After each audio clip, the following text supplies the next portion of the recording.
Namaste, Namaskaram, Vanakkam, Namo Namaha, Jai Hindu Yoga Dharma. So last time we looked at colonialism and the early stages. So today we're going to look at British colonialism and the Manusmriti and the invention of caste.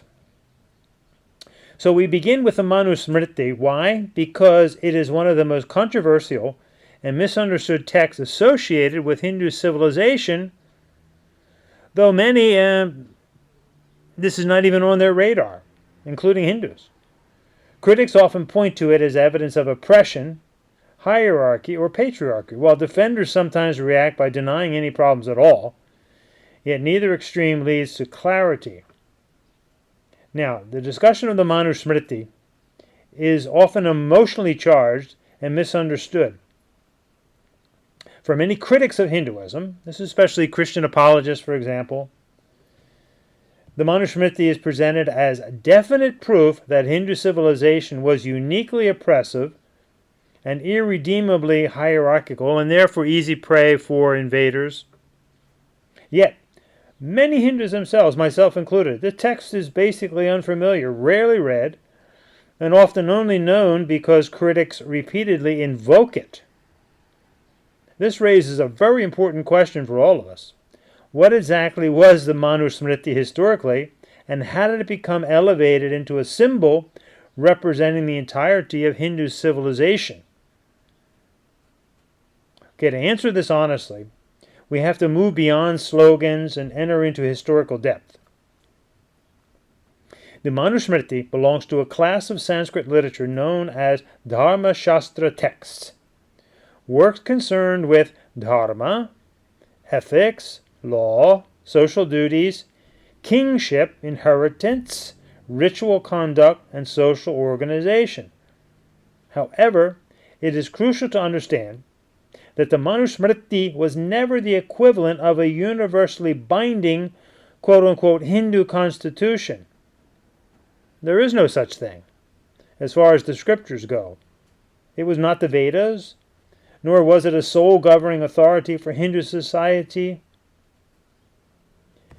Most Hindus, throughout history, never even have read the Manusmriti, never owned a copy of it, and have often lived their lives through local customs, temple traditions, family practices, regional laws, oral teachings, and guru guidance. This is one of the greatest misunderstandings in modern discourse. Ancient civilizations are rarely reduced to a single text, and especially when it comes to Hinduism. Many don't even focus on the texts, though most have all learned slokas growing up. For example, medieval Christians didn't study canon law. Many Muslims historically followed local customs alongside Islamic jurisprudence. Likewise, Hindu civilization functioned through a highly decentralized and pluralistic social reality, involving many overlapping authorities and traditions. Now, the Manusmriti is undeniably complex. It contains passages that modern readers find deeply troubling, offensive actually, including hierarchical social structures, caste-based distinctions, purity laws, and gender restrictions. There is no intellectual honesty in denying that these elements exist, yet the texts also contain discussions of ethics, duties of rulers, self-restraint, hospitality, social responsibility, and religious principles. Like many ancient legal codes, the code, for example, of Hammurabi, to biblical law traditions and medieval legal system, they reflect social assumptions and structures of historical periods. We have to remember that all religions are human creations, and when they were written is important.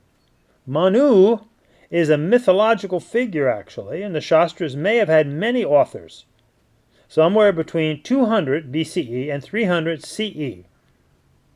Many beliefs at this time were extremely patriarchal, clan-based, and very concerned with social order and dietary restrictions. This was bad stuff according to any modern rational thinking. Human knowledge evolves. In virtually every field, from medicine to astronomy, politics, and religion, ideas from thousands of years ago often appear primitive when measured against modern understanding. Wasn't that long ago that doctors recommended smoking in my lifetime? So if we look back to these ancient texts and don't realize that modern values and ideas have changed, we're stuck in a very cultic mindset, regardless of the religion. So if we dismiss entire traditions because of outdated thinking, that's counterproductive at best. Now, what makes the Manusmriti especially controversial today is not merely its contents, but how it was historically reframed during colonial rule. One of the most important facts often ignored in modern discussions is that pre-colonial India did not use the word caste, never heard of it. Just like in the Vedas, there's not the word God or Lord. Monotheism doesn't exist. The word caste itself comes from the Portuguese term casta, meaning breed, stock, lineage, or pure type. India instead possessed concepts such as varna and jati, and we've done videos on this. Varna is your social occupation. Jati is simply your birth, the family you're born into. These identities were often regional, contextual, and overlapping, and they were very fluid rather than rigidly fixed across the entire subcontinent. Now, this doesn't mean that hierarchy did not exist in India. Life is hierarchical, both human and animal. But it does mean that the European colonial framework interpreted Indian social complexity through categories familiar to the Europeans. The British colonial administration sought to govern India through classification, codification, census-taking, and bureaucratic standardization. And of course, the Indians were so fragmented that they allowed much of this to happen, even today. In doing so, the British, they searched for what they believed would be a singular Hindu law book. During this process, the Manusmriti became disproportionately elevated as though it represented the essence of Hindu civilization itself. Go to Tamil Nadu and look at the Tirukkural, beautiful work on ethical conduct. It has nothing to do with any of this.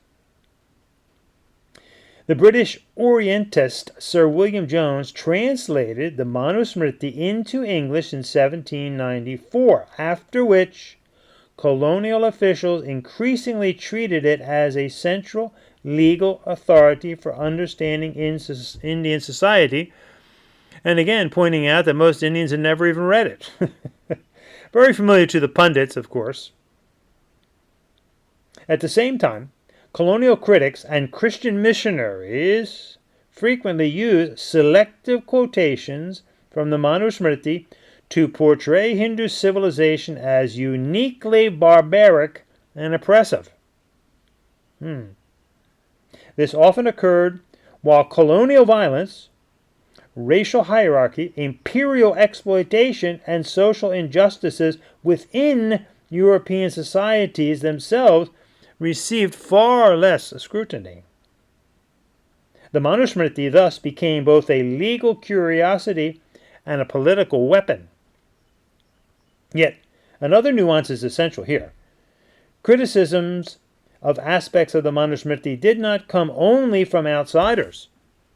Hindu civilization itself produced internal critique and reform. For example, Swami Vivekananda criticized excessive caste rigidity and emphasized an equality. Mahatma Gandhi accepted some traditional concepts while rejecting others. B.R. Ambedkar strongly condemned the Manusmriti and caste oppression. Numerous bhakti saints transcended birth-based distinctions entirely. Remember, Valmiki was a bad man, and he wrote one of the classic Hindu scriptures, the Ramayana.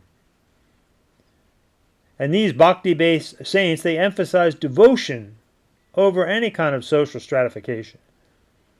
Hindu civilization therefore contained not only hierarchy and structure, as all civilizations do, but also self-reflection, reform, and resistance. The deeper lesson may extend far beyond India itself.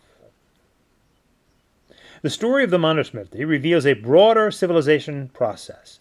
Lived realities become simplified into categories. Categories can become rigid identities. Rigid identities can become political weapons. Fluid social complexity is frozen into administrative or ideological boxes. In this sense, the controversy surrounding quote-unquote caste becomes not merely an Indian story, but a universal warning about the power of bureaucracy and reductionism. India had Varna and Jati long before colonialism, but the modern global understanding of quote-unquote caste was heavily shaped through European colonial frameworks and administrative systems, and sadly, weak and capitulating Hindus continued to use it. Blame on both sides. The result was a civilization of countless local traditions, communities, and relationships increasingly interpreted through the British rigid legal and racial categories. A balanced understanding, therefore, avoids two extremes.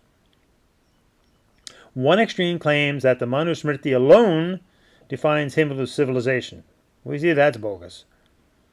The other insists that no problematic elements exist within it at all. That's dreaming. Both positions distort reality. Historical understanding requires nuance, context, and depth. The Manusmriti is a real Hindu Dharma Shastra text. It contains both ethical teachings and very troubling social hierarchy. It was never universally followed by all Hindus. Most Hindus historically, again, have never even read it. Colonial administrators elevated it disproportionately and hardened caste categories through bureaucratic governance, and capitulating Hindus accepted it. Missionaries and polemicists used it to denigrate Hindu civilization, while Hindu reformers themselves also challenged aspects of it from within. Logically, rationally, humanely, civilizations are always larger than any single legal code or book. And certainly that's the case with Hinduism. And perhaps the greatest lesson of all this is understanding requires depth, humility, compassion. So next time we'll get together and we'll see how colonialism sailed out of India. Have a great day. Namaste. Namaskaram. Vanakkam. Namo Namaha. Jai Hindu Yoga Dharma.